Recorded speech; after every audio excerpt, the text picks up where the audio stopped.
Hello guys and welcome back to Trade Dynamics, जिसके अंदर आज मैं आपके लिए एक बहुत ही इंटरेस्टिंग वीडियो लेके आया हूं जिसमें मैं आपको सीक्रेट्स बताऊंगा, कुछ एडवांस्ड सीक्रेट्स बताऊंगा सप्लाई और डिमांड के। ठीक है, तो इस वीडियो को एंड तक ज़रूर देखना, बहुत ज़्यादा इन्फॉर्मेटिव वीडियो होने वाला है, बहुत ज़्यादा नॉलेजेबल वीडियो होने वाला है। ठीक है, और अगर कोई वीडियो पसंद आता है तो वीडियो को लाइक और चैनल को सब्सक्राइब भी कर देना। इसी के साथ बिना कोई टाइम पास किए बढ़ते हैं वीडियो में, लेट्स गो।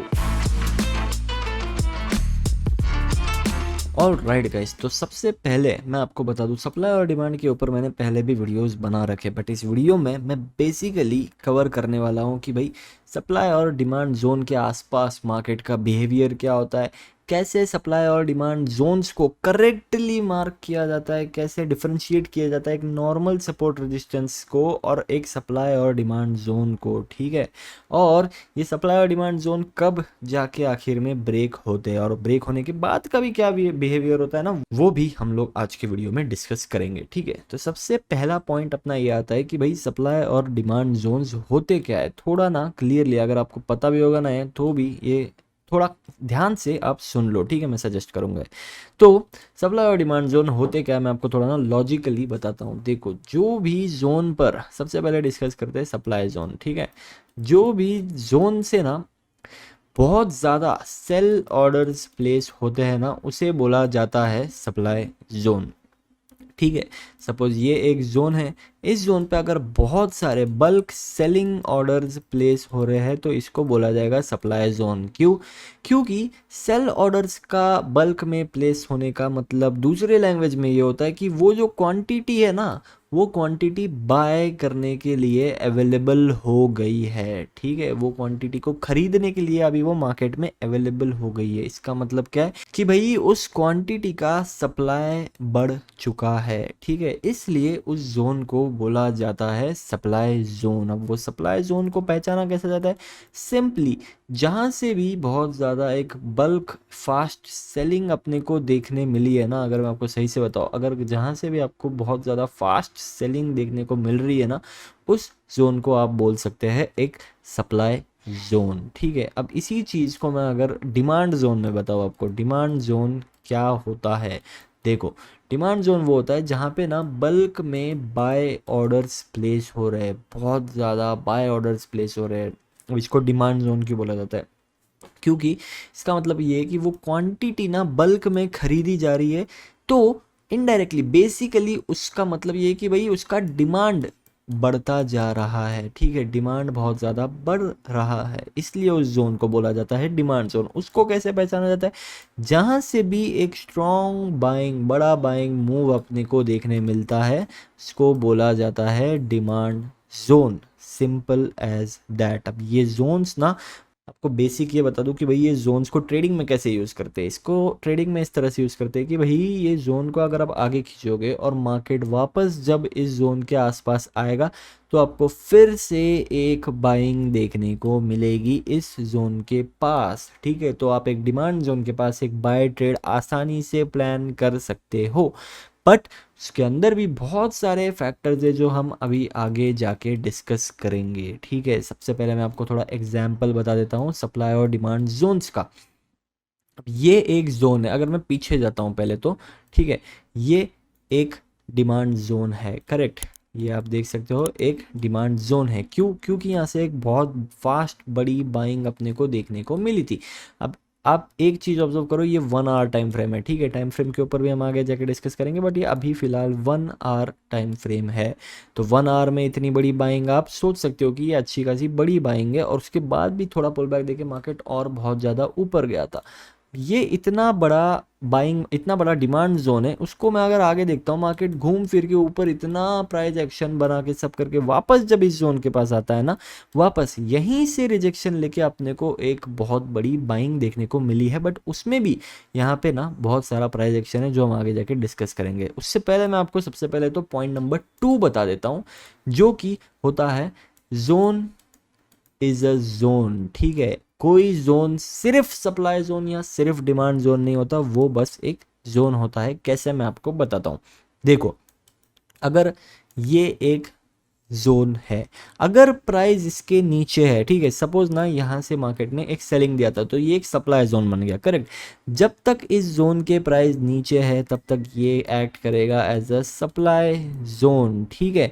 और जैसे ही इसका ब्रेकआउट आ जाएगा ना, ये फ्लिप हो जाएगा और ये बन जाएगा एक डिमांड जोन, ठीक है। ये एक्ट करेगा एज ए डिमांड जोन, ठीक है।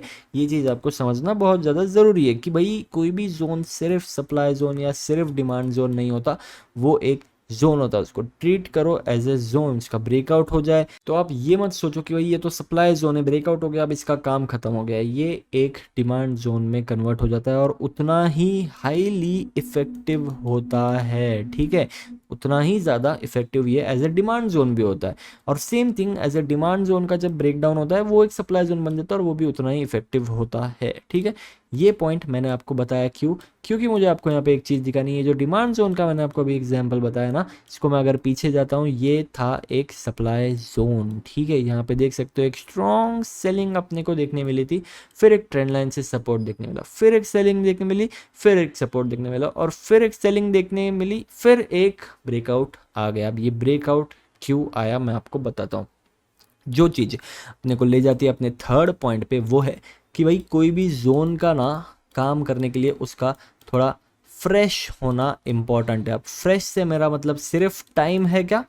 नहीं, ठीक है। सिर्फ टाइम से जोन्स फ्रेश नहीं होते, ठीक है। अगर मैं आपको उसका एक एग्जांपल बताता हूँ कि भाई अगर यहाँ से एक अच्छा डिमांड जोन क्रिएट होता है और बहुत टाइम ऊपर टाइम पास करने के बाद फाइनली यहाँ पे आता है ना जोन, तो भी मेरे को यहाँ से एक बाइंग देखने को मिलेगी, ठीक है। भले ही इसके अंदर बहुत ज़्यादा टाइम का कंसोलिडेशन ऊपर या कोई भी प्राइस एक्शन ऊपर की तरफ हो गया हो, फिर भी जब वापस इसके पास फाइनली आता है, मुझे ये जोन अब भी रिस्पेक्ट होते हुए देखने को मिलेगा। बट उसकी फ्रेशनेस जाती कब है? उसकी फ्रेशनेस तब जाती है कि भाई वो नंबर ऑफ टाइम्स, कितनी बार वो टेस्ट हो रहा है, ठीक है। फॉर एग्जाम्पल ये एक जोन है, ये एक जोन, अब समझो मैंने ना यहाँ पे इतना बड़ा टाइम पहले बताया था आपको फर्स्ट एग्जांपल में, इस तरह से है ना। अब इसको अपन चेंज करते हैं और समझते हैं कि भाई यहाँ से एक जोन ने टेस्ट किया, ठीक है, ये एक डिमांड जोन बना, फिर से तुरंत आके टेस्ट किया, फिर से तुरंत आके टेस्ट किया। अब इतना टाइम उसको नहीं लगा है बट ये 3 बार ऑलरेडी टेस्ट कर चुका है, तो इसकी फ्रेशनेस ऑलरेडी जाने को लग गई है, कम होने लग गई है, ठीक है। ये चीज़ आप समझ जाओ क्योंकि नंबर ऑफ टाइम टेस्ट देखो आप, 3 बार ऑलरेडी ये टेस्ट हो चुका है। हो सकता है कि वही फोर्थ टाइम वापस टेस्ट करने आए ना तो ये ब्रेक डाउन दे दे, ठीक है। इस तरह से एक सप्लाई जोन और डिमांड जोन का ब्रेक डाउन या ब्रेकआउट होता है। इसका मैं आपको अगर एग्जांपल यहाँ पे बताऊँ तो यही चीज़ यहाँ पे हुई थी कि भाई ये एक सप्लाई जोन था, यहाँ से सेलिंग आती है, फिर एक सेलिंग आती है, फिर एक सेलिंग आती है, सेलिंग वीक होते जाती है। अब ये भी ऑब्जर्व करो।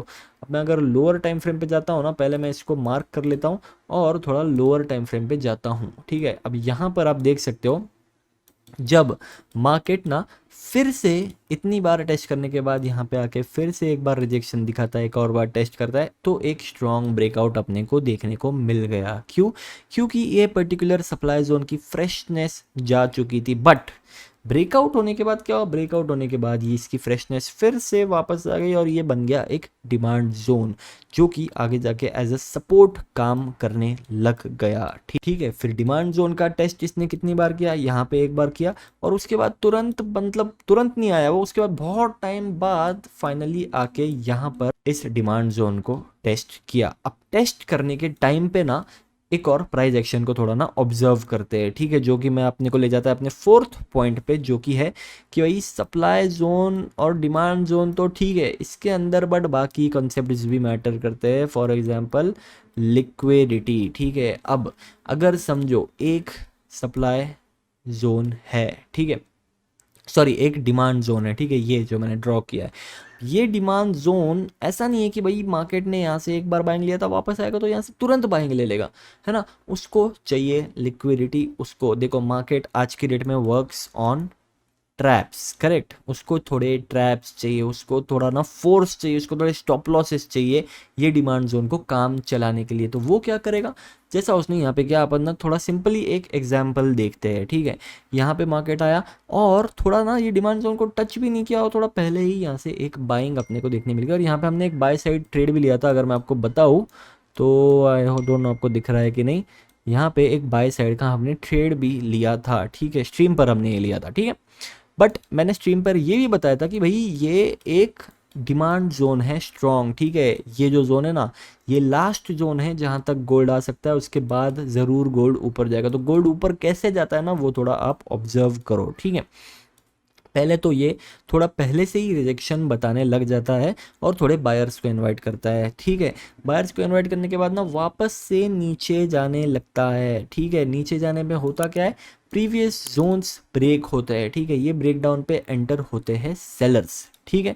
सबसे पहली चीज़ यहाँ पे एंटर होते हैं सेलर्स। ये सेलर्स यहाँ पे एंटर किए होंगे, देखो अगर आप देखोगे ना ऑलरेडी गोल्ड थोड़ा डाउन ट्रेंड में है, तो ऑब्वियसली सेलर्स को भी कंफर्मेशन है कि भाई यहाँ पे ब्रेकडाउन भी हुआ है, एंटर हो जाते हैं, उन सबके स्टॉप लॉसेस प्रेजेंट होते हैं ऊपर, ठीक है। तो मार्केट क्या करता है, मार्केट ये डिमांड जोन को टच करता है और ऊपर जाने लगता है। अब ऊपर जाते जाते क्या होता है, देखो होता क्या है पता है, जो बड़े प्लेयर्स है ना, जो इंस्टीट्यूशंस है, जो बैंक्स है, जो स्मार्ट मनी है ना, वो लोग थोड़ा धीरे धीरे ना पुश करते हैं मार्केट को ऊपर, ठीक है। वो पुश तब तक करते हैं जब तक ना ये जो सेलर्स यहाँ पे एंटर हुए ना, उनके स्टॉप लॉसेस हिट होने ना लग जाए। जैसे ही उनके स्टॉप लॉसेस भी हिट होते हैं, तब बल्क में बाय ऑर्डर्स प्लेस होते हैं। क्योंकि देखो एक सेल साइड का स्टॉप लॉस जो होता है ना, सेल साइड का stop loss is nothing but a buy order, ठीक है। ये चीज़ आप समझ जाओ, एक जो सेल स्टॉप लॉस है वो एक बाय ऑर्डर होता है, ठीक है।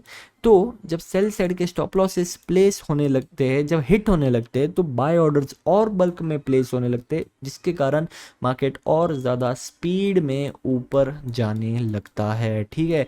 तो ये चीज़ याद रखना कि भाई एक सप्लाई जोन को और एक डिमांड जोन को काम करने के लिए भी ना लिक्विडिटी की ज़रूरत पड़ती है, ठीक है।